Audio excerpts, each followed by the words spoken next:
अभी मोदी देखिए तो आपने प्रधानमंत्री कौशल्य विकास योजना शुरू की। किसी युवा को अपना बिजनेस शुरू करना था तो आपने उसे मुद्रा योजना से जोड़ा। अब उसके मन में इनोवेटिव आइडियाज आए, आपने उसके लिए स्पोर्ट्स में आगे बढ़ने के लिए आपका सहयोग चाहिए था, तब आपने उसके हौसले को खेलो इंडिया टॉप जैसी स्कीम के साथ उड़ान भरने का अवसर दिया। आज आपके नेतृत्व में भारत का स्पोर्ट्स इकोसिस्टम केवल इंफ्रास्ट्रक्चर और मेडल्स तक सीमित नहीं है। फिट इंडिया से करोड़ों युवाओं को जोड़ने से लेकर संडे ऑन साइकिल जैसी पहलों तक आपने फिटनेस को लाइफस्टाइल और स्पोर्ट्स को नेशनल मूवमेंट बना दिया है। प्रधानमंत्री जी, सिर्फ इतना ही नहीं, नेशनल स्पोर्ट्स गवर्नेंस एक्ट के माध्यम से ट्रांसपेरेंसी, अकाउंटेबिलिटी और फेयर अपॉर्चुनिटी को मजबूत करने का प्रयास यह सुनिश्चित करता है कि प्रतिभा को अपना टैलेंट साबित करने का समान मंच मिले। प्रधानमंत्री जी, इस वर्ष लाल किला की प्राचीर से आपने स्पोर्ट्स के लिए जो संकल्प देश के सामने रखा, वह भारत की स्पोर्टिंग डेस्टिनी का ब्लूप्रिंट है। आदरणीय प्रधानमंत्री जी, 5 से 12 वर्ष के बच्चों में टैलेंट आइडेंटिफिकेशन से लेकर आने वाले ओलंपिक्स में अधिक से अधिक स्पोर्ट्स में भारत की भागीदारी बढ़ाने तक आज की युवा शक्ति आपको विश्वास दिलाती है कि आपके संकल्प को सिद्धि तक लेकर जाने के लिए अगले दशक की इंडिया मेडल स्टोरी इसी नई स्पोर्टिंग जनरेशन के हाथों लिखी जाएगी। प्रधानमंत्री जी, आज सबसे बड़ा बदलाव केवल स्टेडियम्स में नहीं बल्कि समाज की सोच में आया है। आज उन माता पिता की पहचान भी उनके बच्चों की स्पोर्टिंग अचीवमेंट से होती है। कश्मीर से लेकर छत्तीसगढ़ के नक्सल प्रभावित क्षेत्रों तक जिस तरह स्पोर्ट्स ने अपना प्रभाव दिखाया है, ये उसी का नतीजा है कि वहां के युवा देश के खिलाफ गन नहीं, देश के लिए ग्लोरी लाने का रास्ता चुन रहे हैं। आज यही बदलता माइंडसेट भारत की सबसे बड़ी स्पोर्टिंग रिवॉल्यूशन है। एक तरफ वे खिलाड़ी हैं जिन्होंने तिरंगे को वर्ल्ड पोडियम तक पहुंचाया है, दूसरी तरफ वे युवा है जो उसी पोडियम पर तिरंगा लहराने का सपना देख रहा है। प्रधानमंत्री जी, आपने इसी महीने 1 करोड़ युवा के साथ नशा मुक्त युवा और विकसित भारत संकल्प अभियान की शुरुआत की और स्पोर्ट्स को इस अभियान का सबसे प्रमुख अस्त्र बनाया। आपके नेतृत्व में ही शक्ति से नशा मुक्त और स्वस्थ भारत का हमारा संकल्प निश्चित रूप से साकार होगा। खिलाड़ियों के साथ आपका पर्सनल कनेक्ट आपके स्पोर्ट्स विजन की सबसे बड़ी ताकत है। आपने चैंपियंस उनकी जीत पर अपने घर बुलाया। आप हमेशा उस करके उसको बधाई देते हैं, लेकिन जब कोई खिलाड़ी चूका तब भी कभी नहीं छोड़ा। यही कारण है कि भारत का खिलाड़ी आपको अपना मानता है।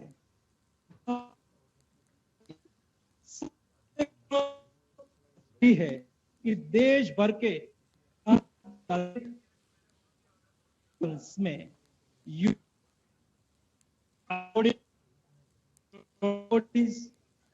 पद्मश्री अवार्डीज पद्म विभूषण जुड़े हैं। एक तरफ वे खिलाड़ी है जिन्होंने तिरंगे को वर्ल्ड पोडियम तक पहुंचाया है, दूसरी तरफ वे युवा है जो उसी लिख रहा है। आज यह एक्सपीरियंस और एस्पिरेशंस का संगम आपके ही नेतृत्व में संभव हो पाया है।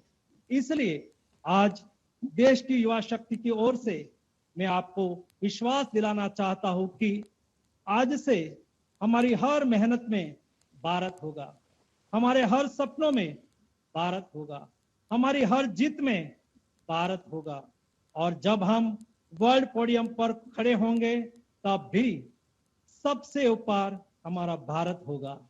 इसी विश्वास, इसी ऊर्जा और इसी संकल्प के साथ आज इस शुभ अवसर पर देश के करोड़ों युवाओं को आपके संबोधन, आपके मार्गदर्शन और आपके आशीर्वाद से नई प्रेरणा और नई ऊर्जा मिले, इसी कामना के साथ मैं देश की युवा शक्ति की ओर से आपका खेलो इंडिया संवाद में हार्दिक अभिनंदन करता हूं, स्वागत करता हूं। धन्यवाद।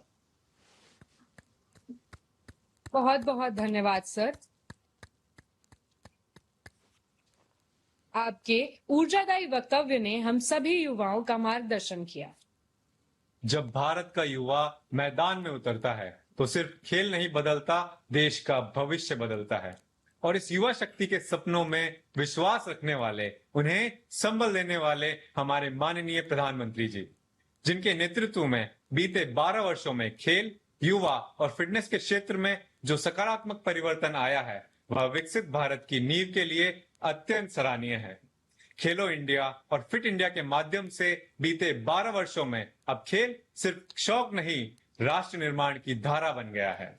गांव-गांव से प्रतिभा की खोज, विश्व स्तरीय सुविधाएं और 2036 ओलंपिक की मेजबानी का संकल्प, यही है नए भारत के खेल जगत की वह गौरवशाली तस्वीर। तो आइए देखते हैं प्रधानमंत्री जी के नेतृत्व में भारतीय खेलों की इस 12 वर्षों की गौरवपूर्ण विकास यात्रा और इसकी प्रमुख उपलब्धियां एक विशेष वीडियो प्रस्तुति द्वारा। खेल की दुनिया में अपनी जगह बना रहा है। अब खेल के पोडियम में भारत का राष्ट्रगीत सुनाई देता है, भारत का राष्ट्रगान सुनाई देता है, भारत का तिरंगा झंडा लहराता दिखाई नजर आ रहा है।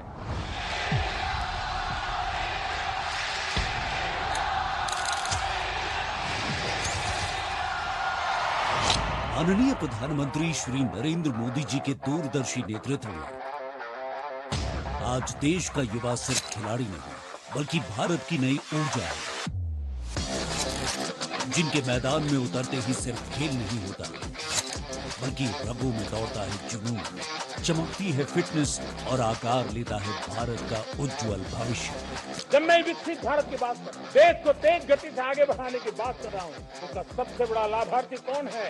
इन सारे प्रयासों का सबसे बड़ा साधक कौन है? अगर साधक है तो मेरे देश का युवा है, मेरे देश की युवा शक्ति है। विकसित भारत की यात्रा में युवाओं की बहुत बड़ी भूमिका है। विगत 12 वर्षों में खेल और फिटनेस के क्षेत्र में देश की पहचान में अभूतपूर्व ऊंचाई हासिल की है। अतः खेल और खिलाड़ियों की इस नई उड़ान को खेलो इंडिया संवाद, खेल की बात पीएम मोदी के साथ के माध्यम से एक नई दिशा देने जा रहा है माय भारत संगठन। देश की सबसे बड़ी खेल संपत्ति युवा आबादी की प्रतिभा को प्रोत्साहित करने और खेल सुधार की दिशा में निरंतर कार्य कर रही है भारत सरकार। इसका सशक्त उदाहरण है खेलो भारत नीति और नेशनल स्पोर्ट्स गवर्नेंस एक्ट, जिसका उद्देश्य है विकसित भारत विजन के तहत स्पोर्ट्स इकोसिस्टम में बेहतर बदलाव लाना और एथलीटों के हितों की रक्षा करना। इस नई खेलो इंडिया स्कीम और assistance to national sports federation scheme में 36,000 करोड़ रुपए का बजट स्वीकृत किया गया है, जो खेल विकास के लिए अब तक का सबसे बड़ा बजट है। विश्व स्तरीय इंफ्रास्ट्रक्चर और खेल बजट में रिकॉर्ड वृद्धि ने खेलों को भारत की विकास यात्रा का अहम हिस्सा बना दिया है, जिसका परिणाम है कि वर्ष 2030 में होने वाले कॉमनवेल्थ गेम्स की शानदार मेजबानी के लिए देश पूरी तरह तैयार है।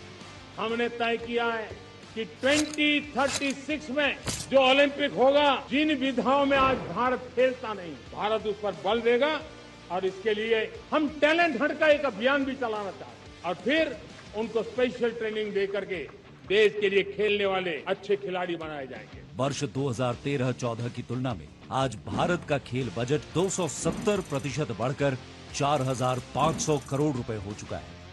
वहीं target Olympic podium scheme tops के तहत कोर एथलीटों, पैरा कोर एथलीटों और डेवलपमेंट एथलीटों को सहायता प्रदान की जा रही है।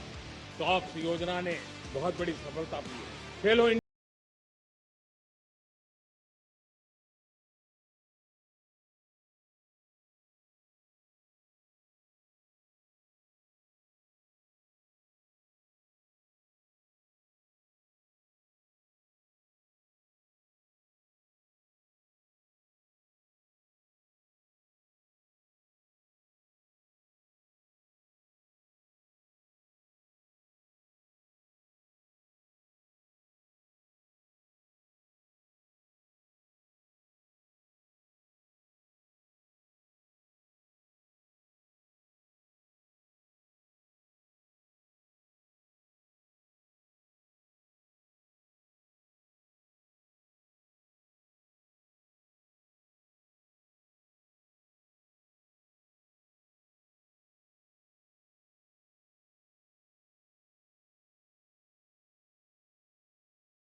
धन्यवाद।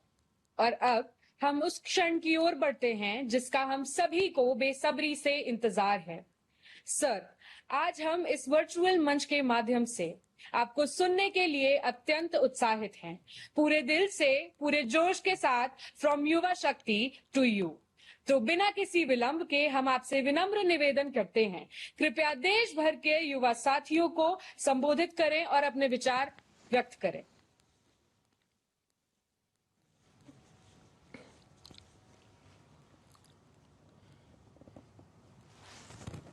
नमस्कार।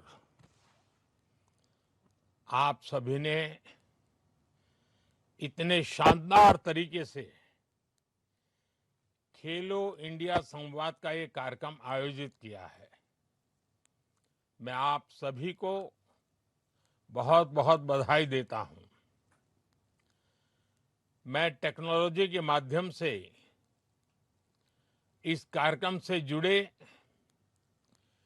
केंद्रीय मंत्रिमंडल के मेरे साथी, सभी मुख्यमंत्री, राज्य सरकार के अनेक मंत्री, संसद में मेरे सहयोगी, माय भारत के लाखों लाख वॉलेंटियर्स का भी बहुत हृदय से अभिनंदन करता हूं।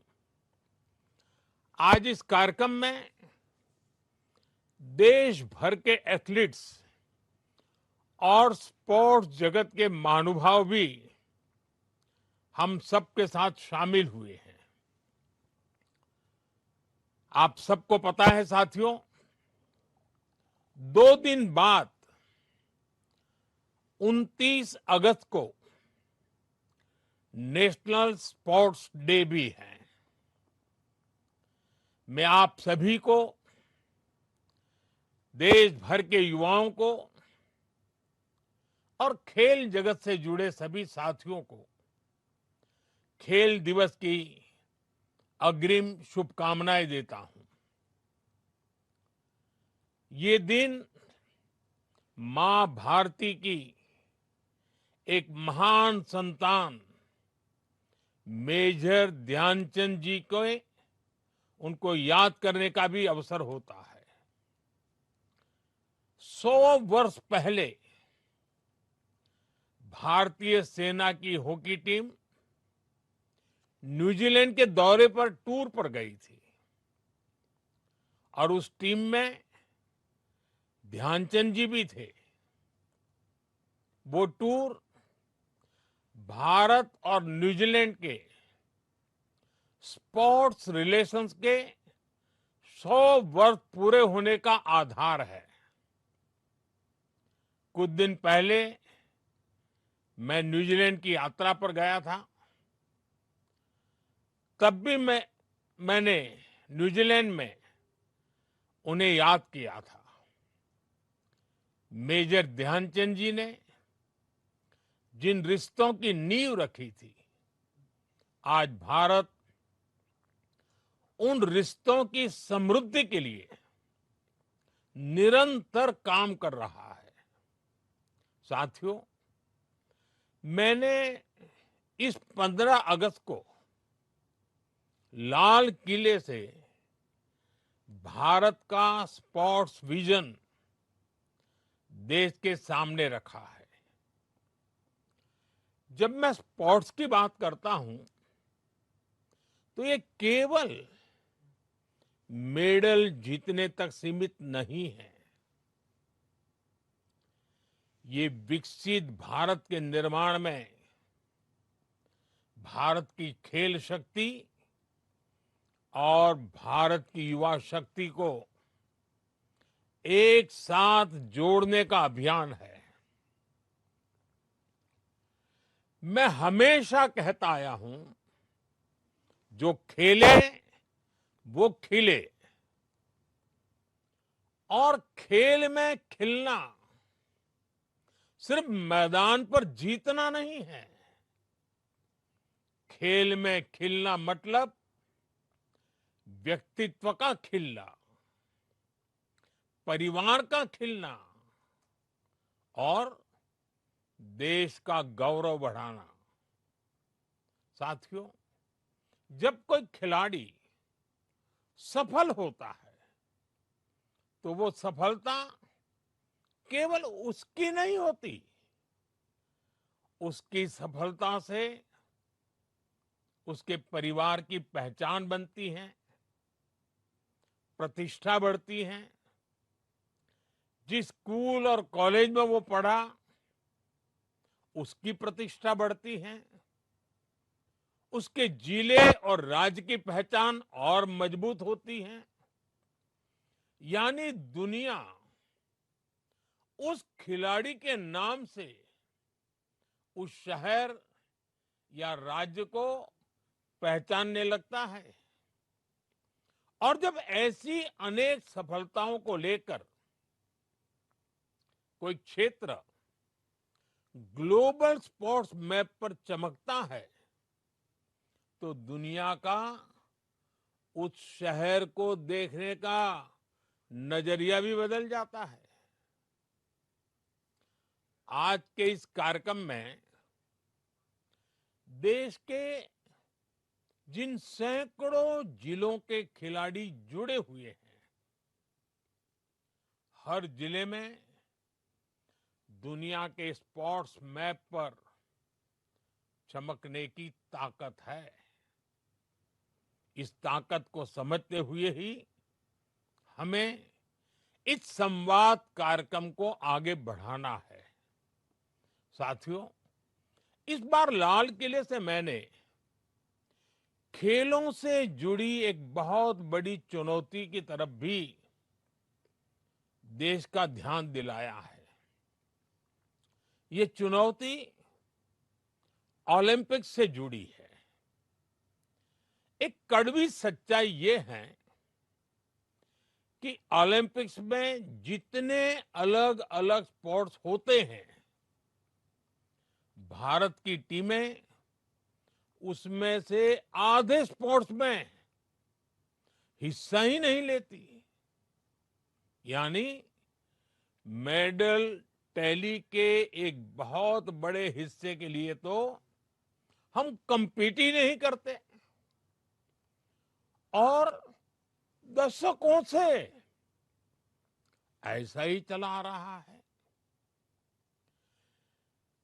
2012 के ओलंपिक्स में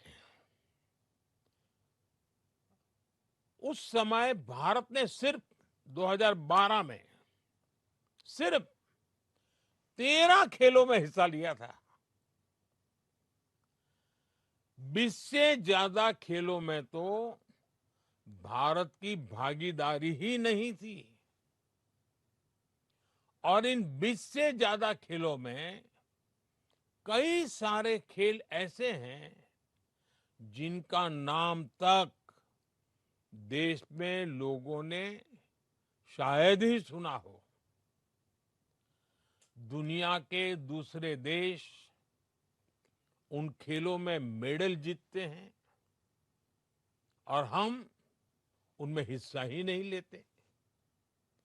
हमें मेडल टैली बढ़ाने के लिए इन खेलों में भी महारत हासिल करनी ही होगी। अब जैसे सर्फिंग और स्पोर्ट्स क्लाइंबिंग,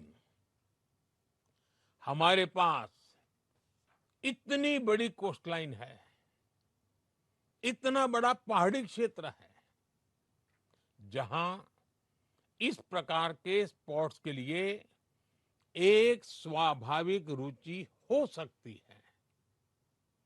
हमारे पास वाटर स्पोर्ट्स से लेकर विंटर स्पोर्ट्स तक के लिए डेमोग्राफी भी है और जियोग्राफी भी है। लेकिन फिर भी हम ऐसे खेलों में दुनिया में कहीं दिखते ही नहीं है। इसलिए हमें अलग अलग जिलों में ऐसी संभावनाओं को तलाशना होगा जहां किसी एक खास स्पोर्ट्स का इकोसिस्टम विकसित हो सके। और इसमें आज के इस कार्यक्रम की बहुत बड़ी भूमिका है। साथियों, जब हम 2036 ओलंपिक्स की तैयारी की बात करते हैं तो हमारा फोकस ये होना चाहिए कि हमें आज से ही वो खिलाड़ी तैयार करने हैं जो 2036 में अलग अलग स्पोर्ट्स के लिए क्वालिफाई और compete करेंगे। और इसलिए लाल किले से मैंने 5 साल की उम्र से 15 साल की उम्र के खिलाड़ियों की पहचान करने के लिए एक बड़े टैलेंट हंट अभियान का ऐलान किया है।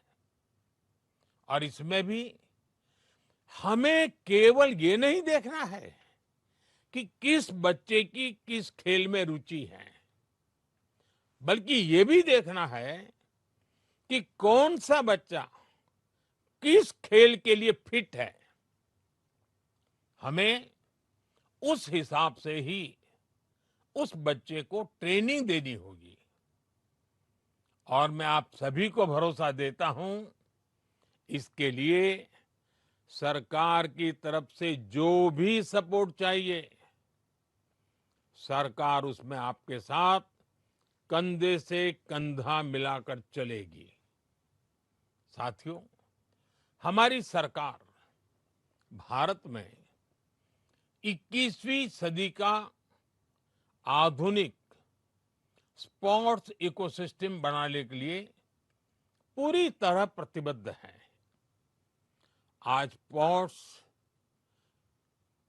स्पोर्ट्स यूनिवर्सिटी से लेकर आधुनिक ट्रेनिंग सेंटर्स तक देश में एक ऐसी व्यवस्था बनाई जा रही है जिसमें प्रतिभा को पहचानने से लेकर उसे दुनिया के मंच तक पहुंचाने तक हर स्तर पर सहयोग मिले। हम दुनिया के दूसरे देशों के साथ भी स्पोर्ट्स साइंस, ट्रेनिंग, कोचिंग और अनुभव साझा करने के लिए सहयोग बढ़ा रहे हैं। साथियों, स्पोर्ट्स को लेकर सरकार कितनी गंभीर है, ये आयोजन भी इसका उदाहरण है। खेलो इंडिया संवाद सिर्फ खेल की बात करने का कार्यक्रम नहीं है, एक ऐसे संवाद का मंच है जिसका एक एक विचार देश के स्पोर्ट्स विजन को एक नई दिशा दे सकता है। और इसके साथ जो युवा संवाद हो रहा है, वो कार्यक्रम आपके आइडियाज और एस्पिरेशंस को देश के सपनों से जोड़ने का बहुत बड़ा माध्यम है। इस कार्यक्रम में sports ecosystem, talent development, governance और विकसित भारत को लेकर युवा क्या सोचते हैं, उनके सुझाव क्या है, इन बातों को सुना जाएगा और पॉलिसी प्रोसेस में शामिल किया जाएगा। इसलिए आप सबसे कहूंगा कि जितना ज्यादा से ज्यादा हो सके इस मंच का सार्थक उपयोग कीजिए, नए आइडियाज आने दीजिए। युवा शक्ति के ये नए आइडियाज ही विकसित भारत की सिद्धि की ताकत बनेंगे। साथियों, हम अक्सर सुनते हैं एक स्वस्थ समाज के लिए, एक अच्छी पारिवारिक व्यवस्था के लिए, एक बेहतर कार्य संस्कृति के लिए स्पोर्ट्स पर्सन स्पिरिट बहुत जरूरी होती है। और ये स्पोर्ट्स पर्सन स्पिरिट खेल के मैदान में गए बिना सीखनी बहुत मुश्किल होती है। खेल हमें केवल चैंपियन बनना ही नहीं सिखाता, बल्कि खेल हमें एक बेहतर कंपटीटर बनाना भी सिखाता है। उठना, गिरना, गिरकर फिर से उठना, स्पोर्ट्स ये जज्बा हमारे भीतर लाता है। साथियों, खेलों से जीवन कैसे बदलता है, इसका एक बड़ा उदाहरण हमारे पैरा एथलीट्स हैं। पैरा एथलीट्स को जब कोई मैदान में देखता है तो जीवन के बारे में सोचने का नजरिया बदल ही जाता है। और जब वो कुछ अचीव करता है तो उस एथलीट के साथ ही उसके पूरे परिवार को नई जिंदगी मिल जाती है। वो माँ बाप, भाई बहन जो अपने उस बच्चे को शुरुआती दिनों में संघर्ष करते देखते हैं, उनके लिए उस दिव्यांग खिलाड़ी की सफलता उनके सपनों को, उनके हौसलों को भी एक नई ऊंचाई दे देती है। साथियों, मैं खुद ऐसे प्लेयर से हमेशा इंस्पायर होता रहा हूं। अब जैसे आपने सबने नाम जो सुने हैं, आर्चरी में हमारी एक बेटी एक कमाल की खिलाड़ी है। नाम जानते हैं आप? शीतल। जब पैरालंपिक में उन्होंने मेडल जीता तो पूरा जम्मू कश्मीर, पूरा हिंदुस्तान गर्व से भर उठा। ऐसे ही हमारी एक और बेटी अवनी लेखरा है, जिन्होंने दो बार पैरालंपिक के मेडल जीते। मैं जब भी बेटी अवनी से मिलता हूं, बहुत गर्व महसूस करता हूं।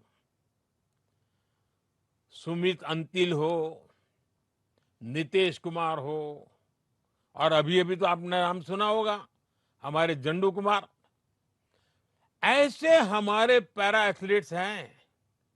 ऐसे हर साथी हमें भी प्रेरित करते हैं। साथियों, स्पोर्ट्स एक बेहतर जीवन की गारंटी है। स्पोर्ट्स हमें बेहतर जीवन जीने के लिए फिट बनाता है, हमारी क्वालिटी ऑफ लाइफ को बेहतर करता है। हम सभी फौजा सिंह जी के बारे में जानते हैं। पिछले वर्ष 100 वर्ष से ज्यादा की आयु में फौजा सिंह जी का निधन हुआ है। खेल के प्रति प्यार हो, फिटनेस हो, तो ये कैसे जीवन पर्यंत चलता है, फौजा सिंह जी इसकी मिसाल थे। उनका जीवन इस बात की बहुत बड़ी प्रेरणा है कि कैसे स्पोर्ट्स और क्वालिटी ऑफ लाइफ आपस में जुड़े हुए हैं। साथियों, स्पोर्ट्स का एक और बहुत बड़ा फायदा होता है, जो असली खिलाड़ी होते हैं उनमें ड्रग्स, नशे से दूर रहने की इच्छा शक्ति भी पैदा हो जाती है। आज जब नशे की इतनी बड़ी चुनौती युवाओं के सामने है, तो स्पोर्ट्स इसमें भी बहुत सार्थक भूमिका निभाता है। साथियों, मुझे खुशी है कि आज भारत में स्पोर्ट्स एक बेहतरीन प्रोफेशन के तौर पर उभरा है। समाज में स्पोर्ट्स को लेकर नजरिया बदला है। आज आप देखिए, हमारे देश में लोग ट्रायथलॉन में हिस्सा ले रहे हैं। 5K और 10K रेसेस दौड़ रहे हैं। यार दोस्त मिलकर हाई रॉक्स जैसे चैलेंजेस को पूरा कर रहे हैं। कोई पहली बार शीर्षासन करने की खुशी मना रहा है, तो कोई दोस्तों और फैमिली के साथ मिलकर पीकल बॉल और बैडमिंटन खेल रहा है। ये छोटी छोटी चीजें हैं, लेकिन अगर इसको एक बड़े नजरिए से देखें तो इसमें बहुत बड़ा चेंज नजर आएगा। चेंज ये कि स्पोर्ट्स अब हमारी जिंदगी का हिस्सा बन रहा है। अगर पढ़ाई और कैरियर का टाइम टेबल बन रहा है, तो दिन भर के रूटीन में स्पोर्ट्स को भी जगह मिल रही है। और यही चेंज है, यही परिवर्तन है, जिसके कारण भारत के स्पोर्ट्स फ्यूचर पर भरोसा भी बढ़ रहा है। साथियों, देश में स्पोर्ट्स कल्चर तभी बनता है जब सामान्य मानव इससे जुड़े। जब स्कूल्स स्पोर्ट्स के पीरियड को करिकुलर नहीं, जीवन का हिस्सा माने।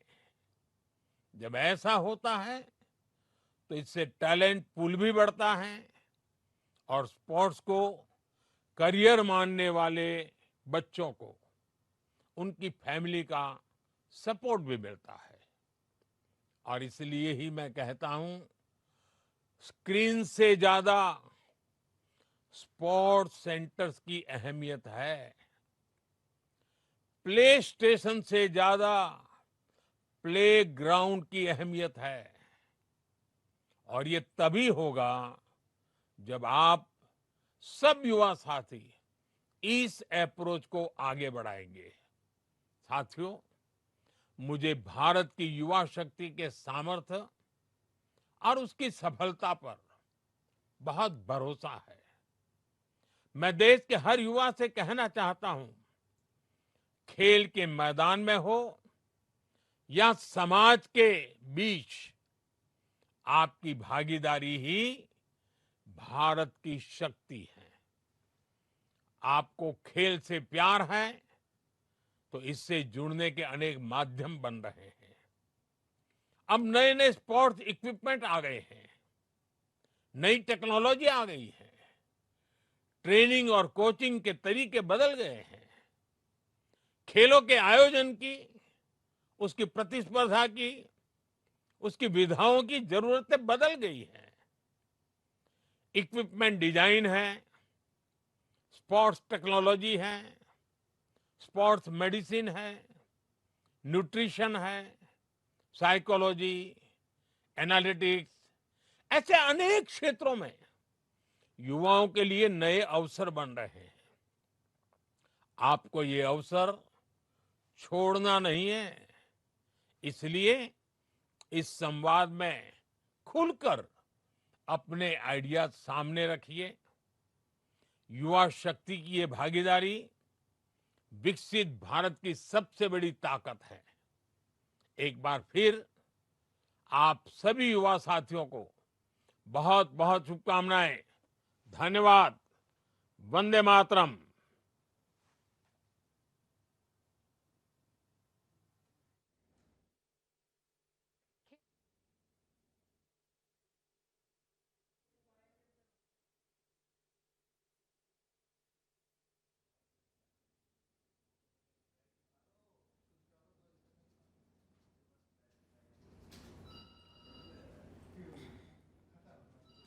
तो पीएम मोदी को आप सुन रहे थे। खेल और युवा शक्ति पर पीएम मोदी देखिए यहाँ पर संवाद कर रहे थे। खेलो इंडिया संवाद युवाओं को पीएम मोदी ने यहाँ पर देखिए संदेश भी दिया है। मुख्यमंत्री भजन लाल शर्मा ने भी पीएम मोदी को सुना। जयपुर के सुबोध कॉलेज में भी सीएम वर्चुअली